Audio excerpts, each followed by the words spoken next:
দোস্ত, হাদির খুন এটা কি শুধু একটি বিচ্ছিন্ন হত্যাকাণ্ড, নাকি এর পেছনে লুকিয়ে আছে শক্তিশালী কোনো নেটওয়ার্ক? অন্তর্বর্তী সরকার বলছে শুধু খুনি নয়, নেপথ্যে যারা ছিল সবাইকে চিহ্নিত করতে কাজ চলছে। কিন্তু একটা প্রশ্ন, আসল খুনিদের মুখোশ কি সত্যি খুলবে? রেজওয়ানা হাসান এর বক্তব্যে উঠে এসেছে বড় ইঙ্গিত, যা এই হত্যাকাণ্ডকে নতুন মাত্রা দিচ্ছে। নমস্কার, আমি উত্তম, আপনারা দেখছেন উত্তম রিয়াকশন। আজকের এই ভিডিওতে আমরা বিশ্লেষণ করব কারা থাকতে পারে হাদির হত্যার পিছনে, সরকারের তদন্ত কতটা বিশ্বাসযোগ্য, আর এই ঘটনা বাংলাদেশের রাজনীতিতে কি বার্তা দিচ্ছে। দোস্ত, রেজওয়ানা হাসান তিনি তো হাদির খুনের তদন্তের কথা বলছেন, কিন্তু তিনি কি বাংলাদেশে যে নিরীহ 4 হিন্দুকে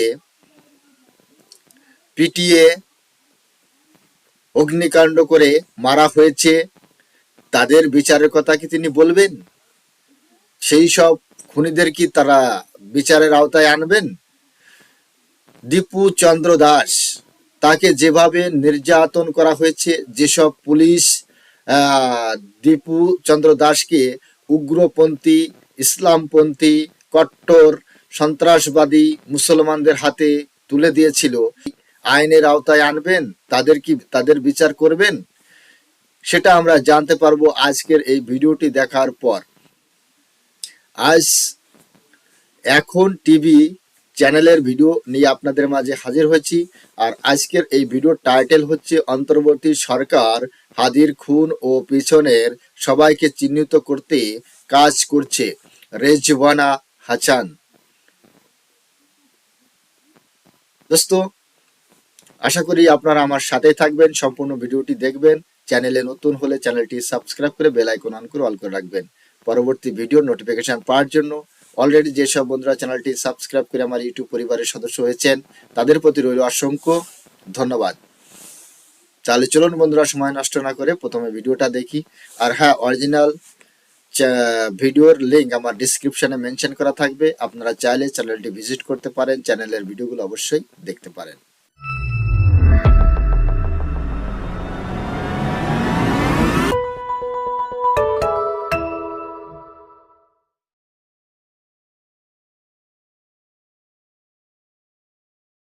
আমি আসলে এখন উপদেষ্টা, কিন্তু কয়েকদিন আগেও বিভিন্ন ইস্যুতে আমি আপনাদের মতন রাস্তায় বসে আন্দোলন করেছি। এবং হাদি যেদিন মারা যান, শাহাদাত বরণ করেন, শহীদ হন, সেদিন একেবারে বিমানবন্দর থেকে মর্গ পর্যন্ত পুরাটা সময় আমি হাদির সাথে ছিলাম এবং আমি তাকে দেখেছি। আমি জীবনে কোনোদিন মর্গে যাই নাই, ওই প্রথম আমি মর্গে গিয়েছি। এবং একটা পরিবারের জন্য, একটা সমাজের জন্য, একটা দেশের জন্য এইরকম একটা মৃত্যু যে কত করুণ, কত কষ্টের, এবং বিচারের দাবি যে কত শক্ত হতে পারে, হওয়া উচিত, সেটা আমি মর্মে মর্মে উপলব্ধি করি।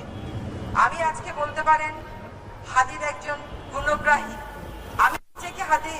আমি নিজেকে নিজে হাদি মনে করতাম এবং এখনো তা মনে করি। এবং দেশের জন্য তার এই শহীদ হয়ে যাওয়াটা, তাকে তো আমাদের আরো অনেক দিন প্রয়োজন ছিল। কিন্তু যেই মানুষের মৃত্যুতে 12 থেকে 15 লক্ষ মানুষ জানাজা পড়ে, সেই মানুষের মৃত্যুর বিচার আসলে একটা জাতীয় কর্তব্য। আপনাদেরকে আমি আশ্বস্ত করছি, অন্তর্বর্তী সরকার হয়তো আপনাদের মতন এখানে বসে নেই, কিন্তু অন্তর্বর্তী সরকার আমাদের শহীদ হাদিকে যারা খুন করেছে, সে সমস্ত চিহ্নিত খুনি, এর পিছনে যারা ছিল, সকলকে চিহ্নিত করে বিচারের মুখোমুখি করার জন্য কাজ করে যাচ্ছে।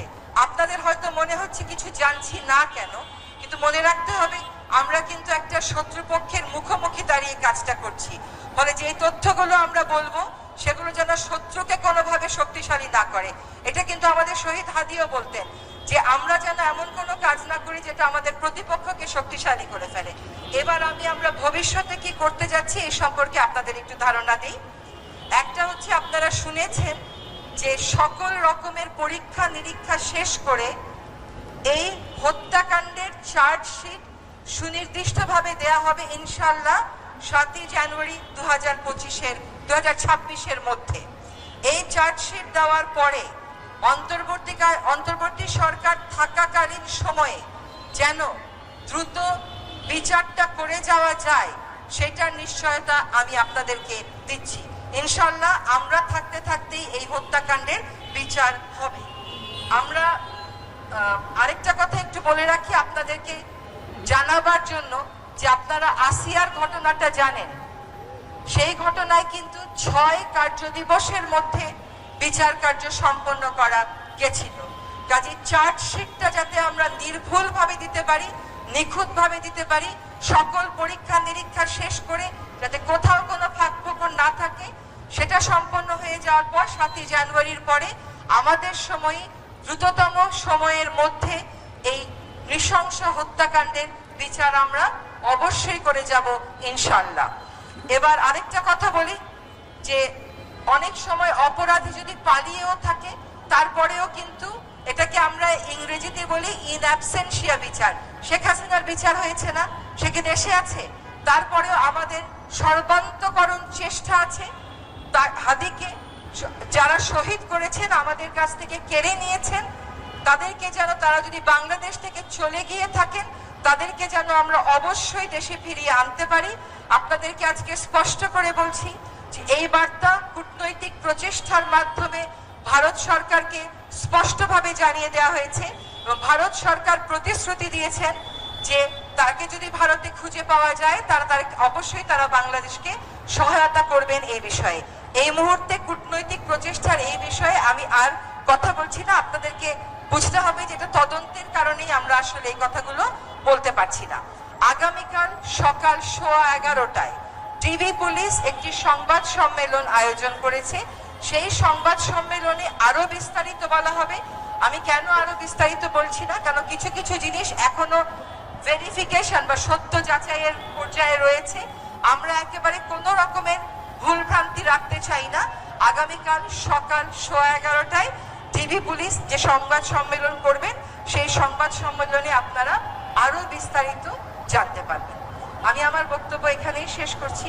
আপনাদের সকলের সাথে আমাদের আত্মার অবশ্যই মিল আছে, আমাদের চাওয়ার অবশ্যই মিল আছে। আমরা শহীদ হাদির পরিবারের সাথেও যোগাযোগ রাখছি। আমরা অবশ্যই এই বাংলাদেশের মাটিতে দ্রুততম সময়ের মধ্যে, অন্তর্বর্তী সরকার থাকাকালীন সময়ের মধ্যে আমাদের হাদিকে যারা মেরে ফেললো তাদের বিচার সম্পন্ন করে যাব। সবাইকে ধন্যবাদ। দোস্ত, ভিডিওটি এখানে শেষ হয়েছে। দেখতে পেলাম খুব দারুণ কথা বলেছেন। হাদির বিচার অবশ্যই করতে হবে। হাদিকে যারা মেরেছে, যারা খুন করেছে, তাদের বিচার হোক, আমরাও চাই। তার কারণ কোনো মৃত্যুই আমরা কামনা করি না। আর যেভাবে হত্যা করা হয়েছে তার নিন্দা করি। কিন্তু ম্যাডাম, আপনার এই বক্তব্যের মাঝে শহীদ হাদি বলে যে বক্তব্যটা করছেন, এই শহীদ বলে যারা প্রকৃত শহীদ বাংলাদেশের, তাদেরকে অপমান করবেন না। হাদির বাংলাদেশের প্রতি এমন কোনো কন্ট্রিবিউশন নেই, এমন কোনো কাজ করেননি তিনি যে বাংলাদেশের ভালো হয়েছে, এমন কোনো কাজ করেননি। কি কাজ করেছে? হাদির কি অবদান আছে বাংলাদেশের প্রতি? সেটাই তো আমরা খুঁজে পাচ্ছি না। আমরা এই 18-19 মাসে আমরা খুঁজে পাচ্ছি না হাদির কি অবদান আছে বাংলাদেশে। একটা অবদান তো অবশ্যই আছে, তার অবদান হচ্ছে ভারত বিদ্বেষী, ইসলামপন্থী, জামায়াতপন্থী, শিবিরপন্থী, পাকিস্তানিপন্থী আর বাংলাদেশের মুক্তিযুদ্ধ বিরোধী। এটা আমরা পেয়েছি।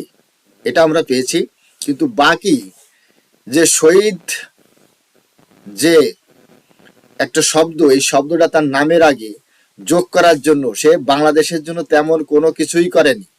কিন্তু বাংলাদেশে যারা প্রকৃত শহীদ, সেই প্রকৃত শহীদদের অপমান করছেন। প্রকৃত শহীদরা অপমানিত বোধ করছে। যারা বাংলাদেশের জন্য জীবন দিয়েছে, বাংলাদেশের ভালোর জন্য জীবন দিয়েছে, বাংলাদেশে ভাগ করার জন্য যারা জীবন দেয়নি তাদেরকে শহীদ বলবেন না। যারা বাংলাদেশকে ভাগ করার জন্য মারা গেছে তাদেরকে শহীদ বলবেন না। যারা বাংলাদেশ তৈরি করার জন্য শহীদ হয়েছে তাদেরকে শহীদ বলুন, তাদেরকে সম্মান করুন। আজ যারা শহীদ মিনারে শুয়ে আছে তারা প্রকৃতভাবে লজ্জিত। এইরকম একটা ইসলামপন্থী, এরকম শিবিরপন্থী, এরকম ভারত বিরোধী, এরকম পাকিস্তানপন্থী আর মুক্তিযুদ্ধ বিরোধী এক উসবান্ড, তাকে বলছে শহীদ। ঠিক আছে, বিচার করুন, কোনো সমস্যা নেই। কিন্তু ম্যাডাম, বাংলাদেশে যে চার পাঁচজন হিন্দুকে নির্মমভাবে হত্যা করা হয়েছে তাদেরকে কোন শহীদ বলবেন? তাদের নামের আগে তো কোনো শহীদ যোগ করছেন না। আপনারা কবে বিচার করবেন দীপুর? আপনারা আশিয়ার বিচার তো 6 দিনের মধ্যে করেছেন, কিন্তু দীপুর বিচার কবে হবে? দীপু চন্দ্র দাসের বিচার কবে হবে? যেসব বাংলাদেশের পুলিশ দীপু চন্দ্র দাসকে উগ্রপন্থী, ইসলামপন্থী, শিবির, জামায়াত আর পাকিস্তানপন্থী সন্ত্রাসীদের হাতে তুলে দিয়েছিল, সেই সব পুলিশের বিচার কবে হবে? সেসব পুলিশ কি এখনো আইনের আওতায় এসেছে? তারা তো পলাতক নয়। তাদের কি কানুন, আইন, বাংলাদেশের আইন গ্রেপ্তার করেছে?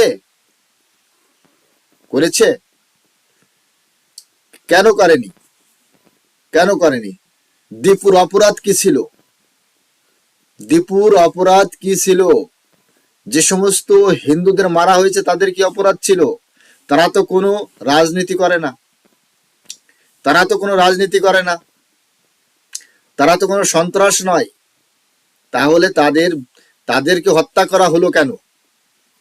তাদেরকে কেন এই ইসলামপন্থী নরপিশাচের দল মেরে ফেললো? তাদের বিচার কবে হবে?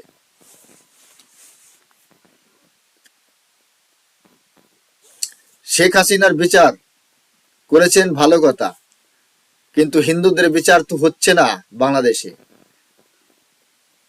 যারা সংখ্যালঘু রয়েছে তাদের বিচার হচ্ছে না তো। তাদেরকে যেভাবে নির্মমভাবে মারা হচ্ছে, তাদের ধন সম্পদ থেকে শুরু করে তাদের ঘর বাড়ি যেভাবে জ্বালানো হচ্ছে এবং সমস্ত কিছু লুটপাট হচ্ছে, কই তাদের বিচার তো আপনারা করছেন না। যারা লুট করছে, যারা মারছে হিন্দুদের, তাদের বিচার তো আপনারা করছেন না। কবে করবেন? কবে? আপনারা তো বারবার বলছেন যে ভারতে পালিয়ে এসেছে। হাদিকে যারা খুন করেছে তাদেরকে জেল থেকে বের করেছে কারা? যে দুজন ব্যক্তি হাদিকে খুন করেছে তার ভিতর একজন তো জেলে ছিল। সেই জেল থেকে রেহাই কে করেছে? আপনারা করেছেন। আপনারা তাদেরকে ছেড়েছেন। হাদিকে খুন করেছে এই ইউনুস, হাদিকে খুন করিয়েছে ইউনুস, হাদিকে মারার পিছনে রয়েছে এই উপদেষ্টারা, এই রেজবানা হাসান, এই ব্যক্তিগুলোই রয়েছে হাদির খুনের পিছনে। আর এখন সবার সামনে এসে দাঁড়িয়ে বক্তব্য দেওয়া হচ্ছে ভারতকে আমরা বলেছি খুনিকে ফেরত দিতে। আচ্ছা, ভারত সরকারের কাছে হাদির খুনির যারা অপরাধ তাদের কোনো ডকুমেন্টস কি আপনারা পাঠিয়েছেন অফিসিয়ালি? কই, আমাদের মিডিয়াতে তো এখনো আসেনি যে বাংলাদেশ এই অফিসিয়াল এই লেটার পাঠিয়েছে হাদির খুনের যারা পলাতক ভারতে রয়েছে তাদেরকে ফেরত দেওয়ার জন্য। কই, তেমন তো কোনো ডকুমেন্টস এখনো উপদেষ্টা সরকার বাংলাদেশ থেকে ভারত সরকারের কাছে পাঠায়নি। ইনফ্যাক্ট বাংলাদেশের পুলিশ পর্যন্ত, বাংলাদেশের বাংলাদেশের বর্ডার গার্ড সিকিউরিটি যারা রয়েছে তারা পর্যন্ত বলেছে যে হাদির খুনিরা পালিয়ে গেছে কিনা সেটা তারা জানে না, তাহলে আপনি কি করে ভারতের কাছে দাবি করেন হাদির খুনিদের ফেরত চাইতে পারেন? এটাই তো আমি বুঝতে পারছি না। এসব ভাওতাবাজি ওই বাংলাদেশের যারা রাস্তায় বসে আছে তাদেরকেই শেখাবেন, তাদেরকেই জানাবেন, তাদেরকেই বেকুব বানাবেন, তাদেরকেই বুদ্ধ বানাবেন, কিন্তু ভারতের জনতাকে বানাতে পারবেন না, ভারত সরকারকে বানাতে পারবেন না। এখানে ভারত সরকারের নাম নেওয়ার অর্থ কি? কিসের অর্থ? আপনারা আপনারা হাদিকে খুন করেছেন, আপনারা হাদিকে খুন করেছেন, বাংলাদেশের উপদেষ্টারা হাদিকে খুন করেছে, বাংলাদেশের জামাত ইসলাম হাদিকে খুন করেছে, বাংলাদেশের শিবির যারা তারাই হাদিকে খুন করেছে। আর খুনি যারা তারা জেলে ছিল, জেল থেকে তাদেরকে রেহাই করে এই হাদিকে মার্ডার করিয়েছে। দোস্ত, আজকের এই ভিডিও সম্পর্কে আপনাদের কি মতামত আর রিয়াকশন সম্পর্কে আপনাদের কি মন্তব্য সেটা কমেন্ট সেকশনে এসে অবশ্যই লিখে জানাতে পারেন। চ্যানেলে নতুন হলে চ্যানেলটি সাবস্ক্রাইব করে বেল আইকন অন করে অল করে রাখবেন পরবর্তী ভিডিওর নোটিফিকেশন পাওয়ার জন্য। অলরেডি যেসব বন্ধুরা চ্যানেলটি সাবস্ক্রাইব করে আমার ইউটিউব পরিবারের সদস্য হয়েছেন তাদের প্রতি রইল অসংখ্য ধন্যবাদ। ভিডিওটা ভালো লাগলে একটা লাইক করবেন, শেয়ার করে আপনার বন্ধুদের দেখার সুযোগ করে দিতে পারেন। সবাই ভালো থাকুন, সুস্থ থাকুন, দেখা হচ্ছে পরবর্তী রিয়াকশন ভিডিওতে। ততক্ষণ সবাইকে নমস্কার, জয় হিন্দ, বন্দে মাতরম।